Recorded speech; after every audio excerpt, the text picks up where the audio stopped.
অসমীয়া সমাজ জীৱনৰ প্ৰতি সত্ৰসকলৰ যিসকল ঐতিহ্য আছে, সত্ৰৰ যিধৰণে ঐতিহ্য আছে অসমীয়া সংস্কৃতিৰ প্ৰতি, ঠিক একেধৰণে শিৱসাগৰত থকা অসংখ্য দৌল দেৱালয় আমাৰ যিটো ঐতিহ্য, সেই ঐতিহ্যটো বহন কৰি ৰাখিছে। প্ৰথম কথাটো হৈছে শিৱসাগৰৰ ঐতিহ্য বহনকাৰী যিমানবোৰ মঠ মন্দিৰ আছে, মঠ মন্দিৰৰ লগতে তেওঁলোকৰ এই মঠ মন্দিৰবোৰৰ মানে জৈৱ বৈচিত্ৰ্য সংৰক্ষণ কৰাৰ লগতে সকলো ক্ষেত্ৰত এটা বস্তু আছে, সেইটো হৈছে যমুনা।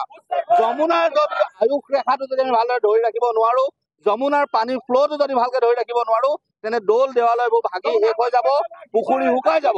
সেই গতিকে আমি চৰকাৰক বাৰম্বাৰ এটাই আহ্বান জনাইছো, কেৱল সত্ৰৰ ভূমি বেদখল মুক্ত কৰিলে নহব, শিৱসাগৰত থকা অসংখ্য যমুনা আছে, দৌল দেৱালয় সংলগ্ন যিমানবোৰ চৰকাৰী মাটি আছে, মাটিবোৰ যিহেতু বেদখল মুক্ত কৰিব লাগে, সেইটো আমাৰ চৰকাৰৰ প্ৰতি আহ্বান। আমি এটা কথা স্পষ্টভাৱে ৰাজ্য চৰকাৰৰ মাননীয় মুখ্যমন্ত্ৰীক জনাব বিচাৰিছো, আমাৰ ইয়াত শিৱসাগৰ দৌলৰ লগত সংলগ্ন যিমান কেইখন যমুনা আছে, যমুনাসমূহ এছাম বনিয়াই, ইয়াত থকা এছাম বেংগলী হওক, মাৰোৱাৰী হওক, বিহাৰী, বনিয়াই কি কৰিছে, এই যমুনাখন বেদখল কৰি ৰাখিছে।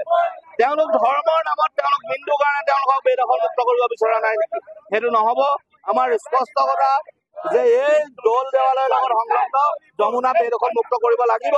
তাৰ কাৰণে প্ৰয়োজন হলে আজি আমি ৰাজপথত কৈছো, প্ৰয়োজন হলে কাইলৈ DC কোৰ্টৰ ভিতৰত সোমাই, DC ফ্ৰণ্টত সোমাই আমি এই প্ৰতিবাদ কৰিম।